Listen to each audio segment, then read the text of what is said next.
The Dechambros are back. We're back. We have season 1, episode 21, hot off the second major of the year, and on to the Charles Schwab Challenge at the Colonial in Fort Worth, Texas. Seemed like a mouthful right there for you. You know what? It was a little bit of a tongue twister. I didn't think it was going to be, but it ended Charles Schwab Challenge. Charles Schwab Challenge, Colonial Golf Club. We're good. We're Colonial Country Club, actually, my friend. Country Club. Yeah, you could have gone even deeper with that one. Yeah, too many C's, man. Too many C's. All right. Well, yeah, let's get right into it here. I'm going to kind of go over a little bit of some course details here, and we'll kind of see where we land on all this. So as you mentioned there, it is the Charles Schwab Challenge, and it is at the Colonial Country Club in Fort Worth, Texas. That's how you do it. Yeah, better than me. It's par 70. It's 7,289 yards. It is the third narrowest fairways on tour, lined with trees and trouble all around. There's an emphasis on accuracy, of course, and precision from the iron are going to be important this week as well. This week is actually the 5th hardest greens in regulation course on tour, aside from the major championships. So it's going to be a really tough week this week. They're firm and bent grass greens, should be playing pretty fast this weekend as well. Historically, only one person has ever won their first ever PGA Tour championship at this course. It's only ever happened once. And it hasn't happened in over 30 years. So, I thought it was last year with Davis. That was his second win. Oh, okay. That was his second win on tour, yeah. And so basically, there's 10 prior winners from this challenge alone that are, Charles Schwab's challenge that are in the field this week. And it headlines with our guy and newly PGA champion, Scottie Scheffler. I know it's you got to start with Scottie, and I mean, just to go back to the actual Charles Schwab Challenge itself, I can't say Schwab, man. Yeah, I don't know what is going on. These W's just aren't working. But with its placement in the schedule, I don't think that it really gets as much love as it deserves. Now, obviously, before it was the Charles Schwab Challenge, right? It was just the Colonial, and it's at Colonial, right? So the nice thing that I like about I'm just going to call it the CS, dude. About Colonial. Yeah, the thing I like about Colonial is obviously we come back to it every single year, and it's another one of our kind of lower tier tournaments that we have on the PGA Tour. So it's really going to give us an opportunity to see some of those, lower names have the opportunity to rise. Or what I think is going to happen is we're going to see that continuation of the dominance of Scottie Scheffler. Well, I mean, let's get to it, right? Like, so number one, Scottie has actually top 3'd here each of the past 3 years. Sure has. Okay. Back-to-back winner, right? He's won his last 2 starts on tour.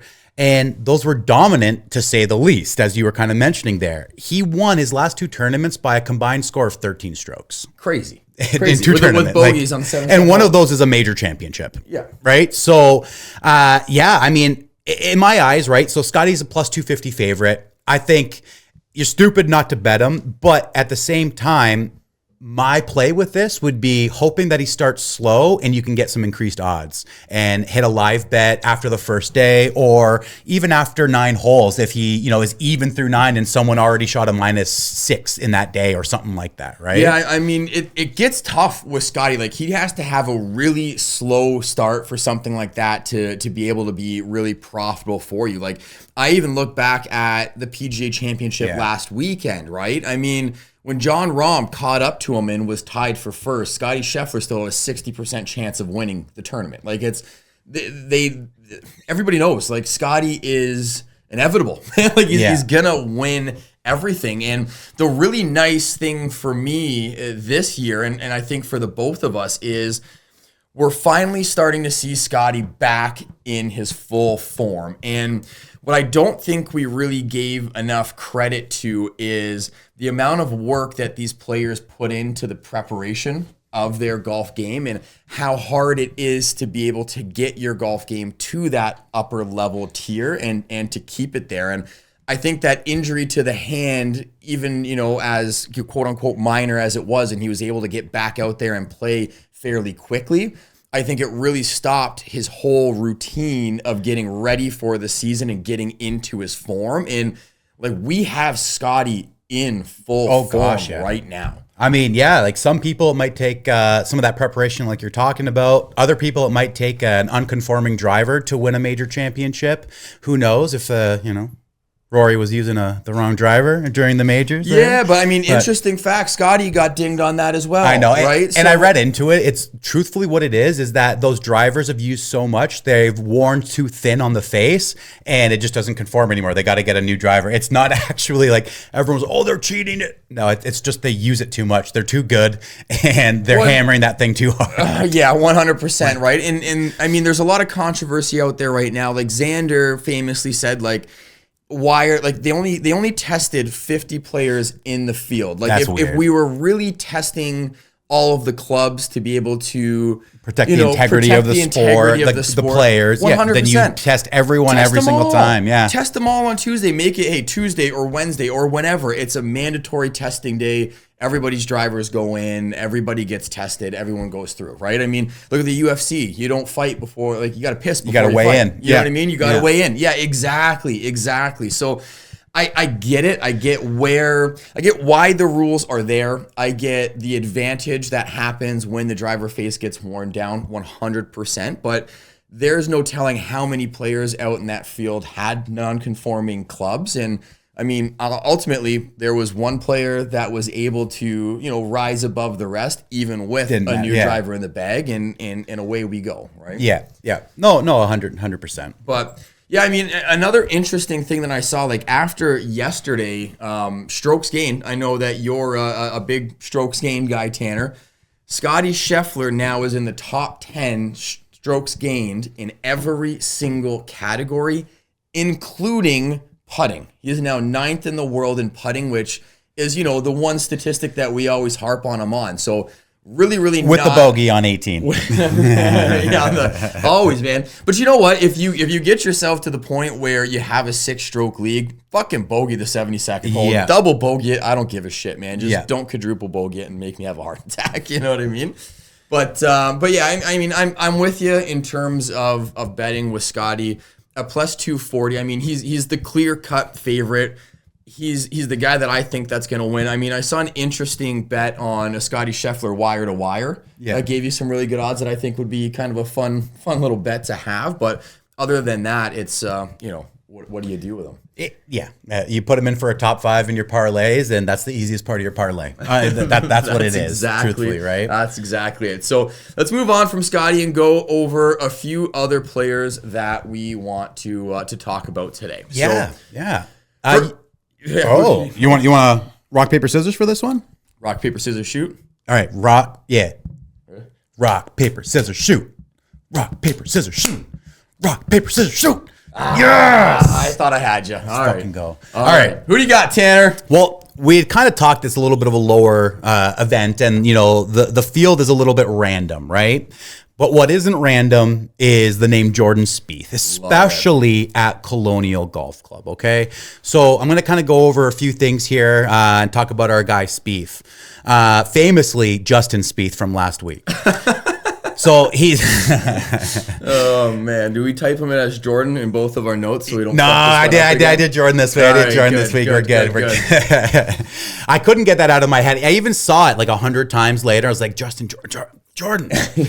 Anyways, all right. So Jordan, he's top 10 this event 8 times in 12 starts. Okay? 10 times, or 8 times, sorry, in 12 starts. He's also won this event in 2016. He's finished second 3 times as well. Okay? Now, the last few years, he hasn't fared so well in this event with a T37 and a missed cut. But if we think Spieth is on the rise again, this could be the week that he ascends into a familiar tournament where he's had prior success, right? We were right to fade him at the PGA Championship, but this is Texas, right? And this Texas kid is a different animal when he plays in Texas. Boy. Right? He's just above average this season with driver accuracy as well as greens in regulation. both sitting at just above the 80th on tour, right?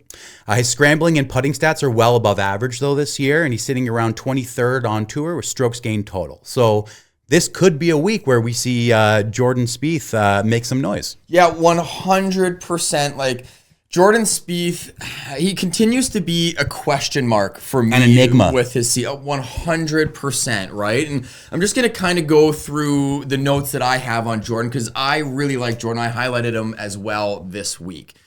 Jordan this year has had a really up and down season, but throughout that season, he went on a little top 20 run. Okay, so 4 tournaments in a row. He went T12 at the Valero, T14 at the Masters, T18 at the RBC Heritage, and then 4th at the CJ Cup.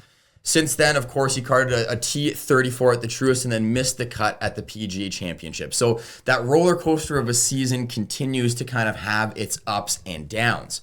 But I dug a little bit deeper and I was seeing some similarities with these tournaments that he had. And if I look at the similarities here, the Valero, he won in 2021, top 20 did this year, okay? The Masters won in 2015, top 20 did again this year. The RBC Heritage won in 2022, top 20 this year. You kind of see where I'm getting at, right? So Jordan is consistently throwing out top 20 finishes in tournaments that he has previously won in his career. So even though he's kind of having that roller coaster of a ride and he hasn't quite found his game and hasn't quite been able to get back to the level where he was knocking off major championships, he still has that level of comfortability in these tournaments that he's won before.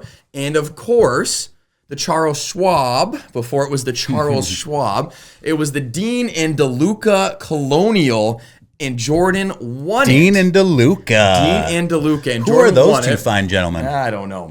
But he won it back in 2016. So, I mean, you mentioned it, his last 2 showings at this tournament, a little bit concerning with the T37 and the missed cut. But this year, Jordan just has this consistency to top 20 tournaments that he's won. And I'm thinking that he's going to continue that coming on into this week.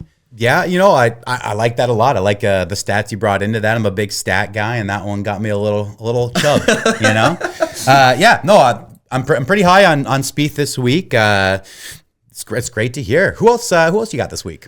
I've been looking a little bit at Daniel Berger, and I think that a lot of people are going to put bets on DB this week, and I'm going to tell you why. Okay? All right, I'm interested here. Let's hear it. His history here at the Colonial isn't great, but it's decent. So in 2020, he won this event, of course, right?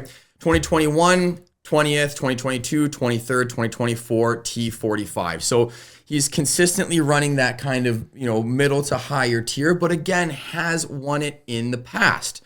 This season, okay, Daniel came out the gate and he missed 2 cuts in his first 3 starts, but he has been on a run ever since, highlighted with a T2 at the Waste Management, a 12th at the Genesis, a 15th at the Arnold Palmer, T20 at the Masters, T20 at the Players, T21 at the Masters, and his last 3 tournaments, T3 at the Heritage, T11 at the Truist, and then, of course, a T33 at the PGA. So his 33rd place at the PGA last week has been his worst finish since January this season. So in my opinion, I think that Daniel Berger's having, a great year so far. He's got 2 top 5 finishes so far, a whole lot of top 20s.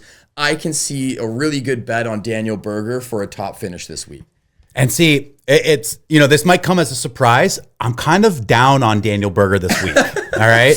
Hey, you know what? I like it. I like having that, controversy between the two of us. Well, I feel like, so last week you brought up a lot of stats and, information that really got me excited about Daniel Berger. He laid a little bit of an egg. I mean, it is a major and he did decent, right? What was it? 33rd, 36th? 33, yeah. 33rd, right? Well, let me explain something to you. So, you said that was his worst finish in a while, and that makes sense when you take a look at some of the stats. And this doesn't truly paint a good picture because there are some good placements in here, but in his last 3 starts, he's actually lost strokes putting And in his last start in this major was his worst strokes putting outage in over a year. He lost over a half a stroke per time putting. Yeah. And so, yeah, it makes sense. I think that the history at this course getting worse and worse over the year. Yeah, he did win it in 2020. The course gets harder and harder. It went through renovations 2 years ago, and all he's done is gotten worse at the course since those renovations have happened.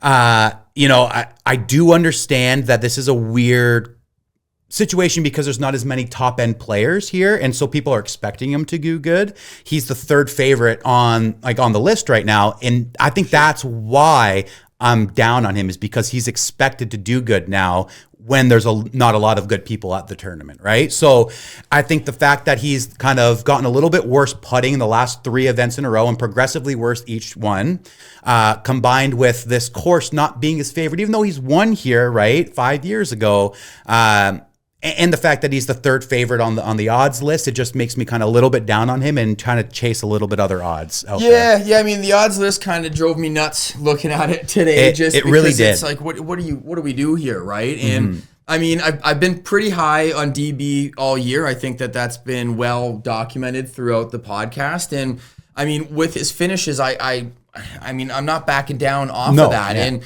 if anything, for me, I mean, if we're taking a look at, his strokes gained and what he's losing, if he's been having some bad putting days and bad putting weeks, that's fixable, man. And if he just kind of figures something out, look at Scotty, he changes his grip and he goes on and wins 7 tournaments, you know what I mean? So I'm not calling Daniel Berger Scotty, obviously, but what I am saying is, if it's only one aspect of the game that's falling down, right, it's very easy to pick that up. And it's very easy to have a top finish in a tournament with a field as weak as it is, if one aspect of your game is off, right? So, I mean, I see where you're coming from, but I'm still high on DB, baby. Hey, I'm excited to see how this week turns out for him.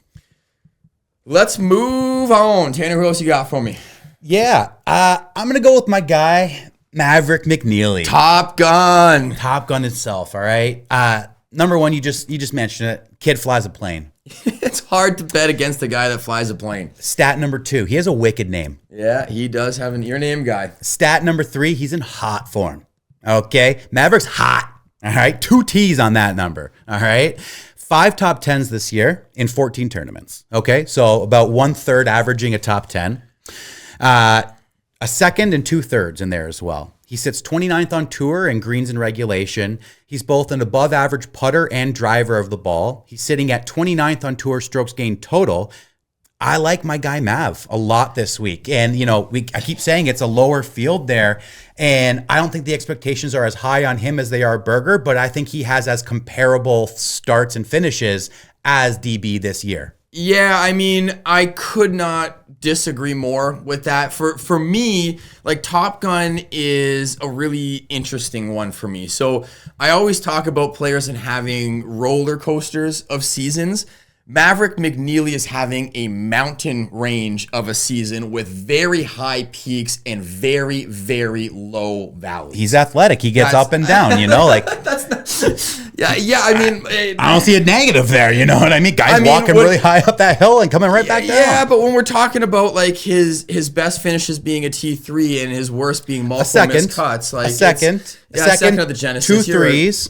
All right, so let me get He's top 10ing 1/3 of every tournament. He's got some missed cuts in there. He's started 14 tournaments. He's top 10 5 of them. That's 1/3. Yeah. Okay. Good. It's math. over 1/3. Good math. Thank okay, you. Sure. 5, so 10, 15. Can I get through my fucking notes now here? I'll try. Okay. Thank you. I'll try. 5 top 10 finishes this year. I actually wrote it down. 5 top 10 finishes this year, including a second at the Genesis, a T3 at the Valero, and a T3 at the RBC Heritage. Other than that, his best finish is a T32 with a whole lot in the 40s, a whole lot in the 50s, and a whole lot in the 60s. So for me, Maverick McNeely, although his ceiling can be high, his floor is very, very low. And when I look at his history here at the Colonial, right, 2020, 32nd, then 20th, missed the cut, 52nd, and T17 last year, right? So, I mean, as a fan of Maverick, this one's a little bit tough for me. Like, I can see the opportunity that you see in him for him to succeed, but I don't know if I have the faith in him to do it. Like the T17 last year, it does give me a little kind of glimmer and a shine of hope. It's just that light isn't bright enough for me to put anything on him because I know that he's either going to hit it or he's not. There's just no in between with him. And if I'm talking top finishes, I'm not confident putting Maverick in a top 5. And in my opinion, with what he's done this year, he's either top 5ing it or he's going to get 66th. You know what I mean? So that's kind of why I'm staying away from Mav this week. Hey, I mean, that's fair. I'm just trying to predict the peak, right? Predict his upturn. Yeah, and the odds are in your favor if you do. I think truthfully, right, when you take a look at the people in the, playing this weekend, it's hard to get excited about a lot, right? And especially like you can look at some of the JJ Spawns, you can look at, some of the, right? Yeah. Some of the Keith Bradleys or not. Keith Mitchells, thank you. Bradleys. I got you. It's in my brain is just not the right way right now, right? PGA Championship hangover. You have the Keith Mitchells in there and like a lot of I can get excited about it, but at the end of the day, if I've got, Maverick McNeely teeing off, I'm just a little bit more excited. And so I think that might be kind of clouding my my thought process. I'm a big name guy, you know that. I'm a big plane guy, and you know that, okay? I do now if I didn't before. Turbulence. Engines. Let's keep moving this forward because I think that we are doing an absolute disservice if we don't talk about our defending champion in Davis Riley. Yeah. So Davis Riley, of course, last year, wire-to-wire champion. Great absolute showing from him, but he's another peaks and valley guy, right? I mean, let's take a look here. Davis started his season off withdrawing from the Century and then followed that up with 4 missed cuts in a row. He's had 3 top 10 finishes this season, including a second place last week at the PGA Championship. But other than that, a T21 at the Masters is his best finish. When we look at his history at the Charles Schwab, it's also peaks and valleys. T4 in 2022, missed the cut in 2023, and then a wire-to-wire win last year. So for me, it's kind of crazy to call a defending champion a dark horse coming into this week, but that's kind of how I see his game coming into this week. I mean, he's held off world number 1 already this week in this tournament at this course. But I more see that as a miracle, and miracles don't strike twice, right? So, I mean, it could be, right? I mean, I think he's riding a high, especially after the T2 last week, right? He's an above average putter this year, and he's been showing off impressive scramble skills, right, around the greens. He ranks inside the top 20 in both those statistics this year. He's going to have to rein in his driving accuracy, though. He's a little bit under tour average on accuracy with the driver, right? But he is the returning champion. And truthfully, I think the opportunity is there specifically because, I mean, I know I keep saying it's a lesser field, but it truly is, right? And the opportunity is ripe. He's done it before. He knows he can. And the only person in front of him is the same person he was scared of last year that. Yeah. I mean, he definitely has that on his side. He has that confidence knowing he's done it before. But, I mean, it's tough. It is tough. I mean, I think his odds to win it were like plus 4,500, something silly like 4,500. that. Yeah. It went like Scotty Scheffler to win at plus 250, and then the next one was like 2,500. Anyways, so like I get it, but yeah, it's just weird. It feels like you looked at the leaderboard or the betting board this week, and it has just everybody kind of bunched up together, right? And it almost feels like all the ones that are bunched up together at those same numbers are the same skill sets and the same worries, the same peaks and valleys and thoughts that we're talking about here, right? So this week, it feels like you're going to have to kind of strike luck if you're not picking Scotty to win an event. And I mean, this is a pretty good shot at it in the sense of it's happened before, right? Yeah. I don't mind it. I like Davis Riley more than I like Matt McNeely. I'll tell you that much. We'll see. What do they say, Tanner? Only time will tell. Exactly. I have. I know you were saying you're kind of down on Daniel Berger, but I did want to highlight someone who was at the top of the betting favorites that I myself wanted to fade, if you don't mind. So yeah. At plus 2,500, Hideki Matsuyama is fourth in the odds for this week. So when I was taking a look at Hideki, and I think there's kind of a common theme. I'm starting to become a bit of a Hideki hater here. And you are. And I'm not in any sense of the way, other than like he just doesn't fully do it for me. There's always something about him that I'm just not ever sure of. I mean, we're talking about a Masters champion here, with all due respect. He almost seems nonchalant at times on the course, Yeah, right? Like I think nothing's that's it. phasing him, nothing, like there's no passion in a certain sense, and maybe it's the lack of communication that stops us from understanding how he's showing passion and drive and things like that, which very well could and I be mean, with true, Hideki, I wouldn't be surprised either way. Like if he's 265 out on a par 5 and he has a 3-wood in his hand, I wouldn't be surprised if he puts it an inch from the cup. But I also wouldn't be surprised if he shanks it into the forest. Like nothing will surprise me with him, with his ups and downs. And I think that's kind of where it's like, I just don't know. And let's look at his history here at the Colonial. So 2023 missed the cut.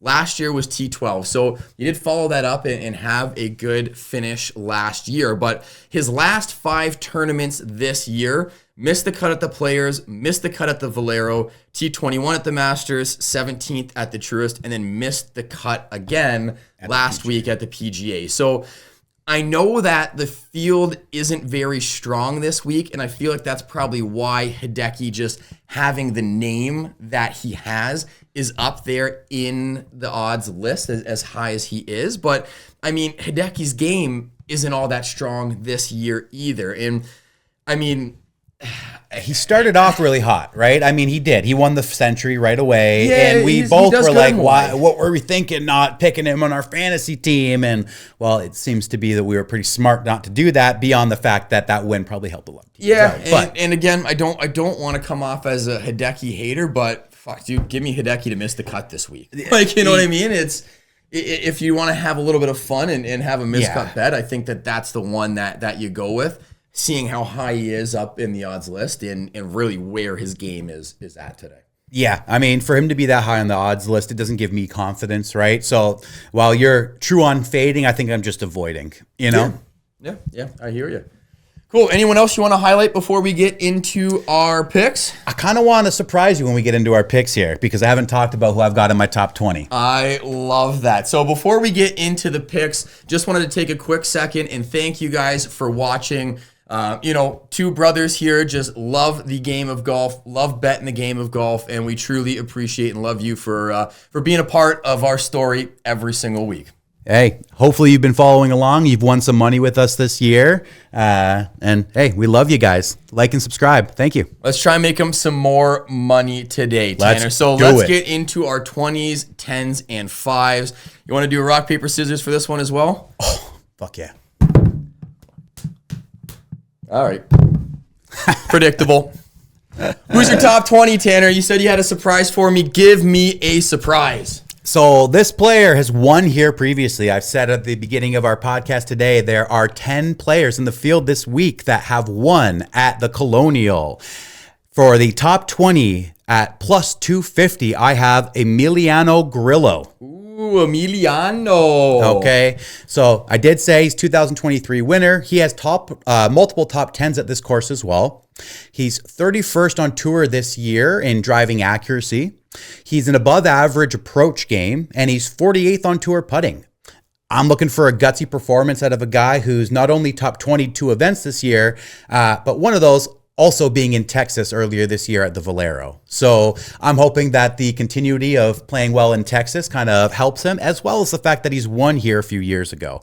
Give me Emiliano Grillo plus 250 for a top 20 bet. Yeah, Emiliano, great player. Another player that I don't think I give enough respect to, especially when I'm, taking a look at betting lines, and especially when I'm taking a look at a week like this week, right? But it's a random week. you got some good stats that back it up. I don't mind that bet at all. I went a little bit more safe, right? And I think I went a little bit safer in terms of my money, but also in my hopes and dreams and what I want to see going into this week. My top 20, Tanner, I picked Jordan Spieth at -110. So although he has not played well here the last few years, Jordan has been consistently finishing in top 20 finishes in tournaments that he has won previously in his career. With 3 top 10 finishes in the last 5 years at this tournament, I think this is a perfect week for Jordan to continue that season where we're able to say, hey, I'm Jordan, I'm still here. It still lives inside me. I know I'm going through a couple of things right now, but let's get another top 20. Let's keep this kind of consistent performance going, and let's work towards getting into that, top 10 player of the world again, hopefully, and kind of seeing him succeed. Yeah, I mean, hey, I love it. I took a peek. I think he's 49th on FedEx this year, right? So this will do really well for him for this year. But I mean, I think last week I was trying to say that Jordan feels like he's almost a year away from really making noise again. And I think this is a tournament that can help him get that confidence for that push next year. I really like that bet. I really like that pick. Jordan Spieth, top 20, and that's -110. Love it. Beautiful. I'm going to move on to my top 10. So my top 10, and the reason why I'm cutting you off and I'm going straight into my top 10 is because these two guys between Jordan and Daniel Berger was where I was tossing them between 20 and 10 and 20 and 10 and 20 and 10. And ultimately, I felt more comfortable with DB going into that top 10 than I did with Jordan, just, how he's been kind of playing this year. So, I mean, Daniel Berger has been playing consistent golf all year long, and I don't see that stopping this week. He already has 2 top 5 finishes this season, and he's flirted with the top 10 on 3 other occasions. He is a past champion of this tournament. And if it wasn't for Scotty, I truly think that Daniel Berger would be the favorite to win this tournament. And that ultimately had me putting him into my top 10 for the week. And it's crazy because that's why I was so against picking him this week, because I'm like, that just doesn't make sense. There's no reason he should be the second or third favored golfer in this tournament because he hasn't truly won anything on tour this year, right? There are a lot of people in the field that have already won this year on tour and have similar peaks and valleys. And yes, he has played pretty consistently recently, but it'll be interesting to see how our top 10 bets go because it seems like we're both kind of a little bit down on each other's picks here. Give me the Pilot. Give me Maverick. Top Gun, top 10. Give me Top Gun for top 10 love that. at +300 odds. Okay. Already gone through it. He's top 5 top 10s this year, right? Through 14 tournaments, 2 third places in there as well as a second place. Yes. If he ain't placing, he ain't making the cut. I hope this is the week he makes the cut. I'm banking on it myself. I like Mav for a top 10. Yeah. I mean, I don't mind it for you. I mean, well, I'm interested to see, right? Because we're both kind of against it. So I love it because, like I said earlier, I mean, it was a tough one for me to, I guess, kind of half-ass fade him. Just kind of like you said, I'm not fading him. I'm just avoiding him. But you having him in your picks is going to make me watch him even more closely. And I mean, I'm a Mav McNeely fan, dude. So anytime I get to watch him and get a little bit of hype, then I'm all in. There we go. Well, give me your top 5, Tanner. So this is where I really struggled because, of course, I want to pick Scotty, but I don't want to play those odds. They were ridiculous. So I figured let's have some more fun and let's stop disrespecting the returning champion. Okay.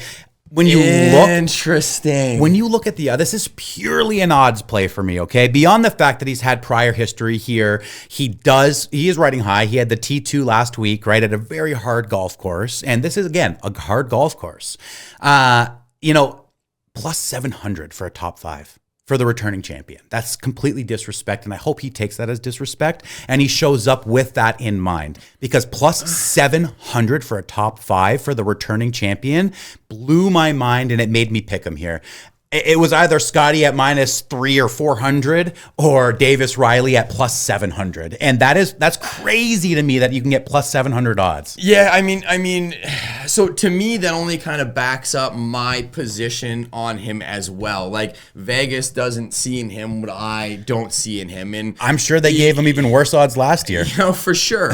But we said it before. I mean, he's a peaks and valley guy. You're making a bet on a peak. I love. I'm making two bets on 2 peaks. I love you throwing those Hail Marys out there. I don't personally see it. I don't call it a Hail Mary, right? Like, I see that there's 2 minutes and 30 seconds left in the 4th quarter, and the offense has the ball, and it's their decision if they're going to throw an interception or not, right? Like, it's not a Hail Mary. It's not a last-ditch effort. He's won this tournament before. He just got T2 at the PGA Championship, right? Like, he doesn't need to win this tournament, but top 5 in a weak field.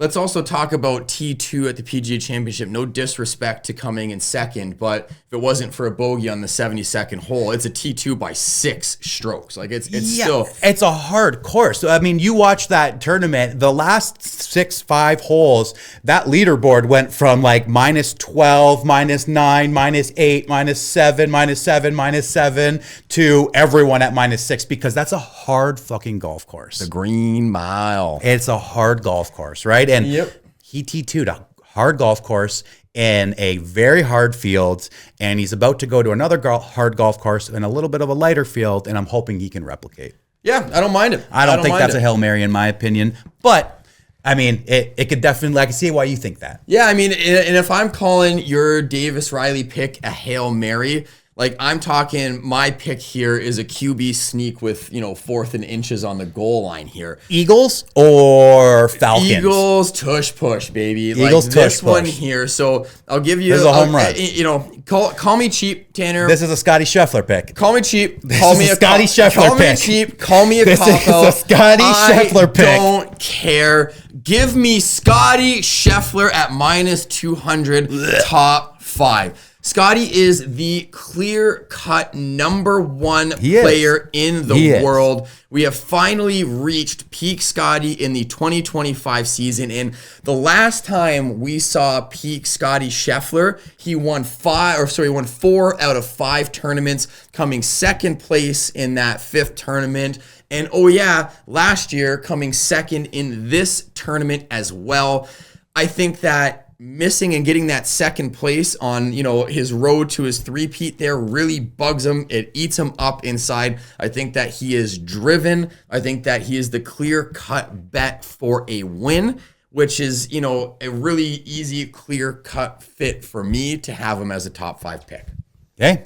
I mean, it's gonna hit. If it doesn't hit, then it's absolutely ridiculous, right? But I mean, that's the thing. It's Scotty Scheffler. It's gonna hit. We already know that. Yeah, 100%. Right. We already know it. So beautiful. I think that wraps it up for this edition of the Dechambros. Looking forward to watching the Charles Schwab Challenge this week. Did better. Trying to see Scotty Scheffler go for his 3-peat is exciting to me, and let's see what else everyone else can do. 3 for 3. Let's get it. Beautiful. Anything else you got for me, Tanner? Love you, Bryson.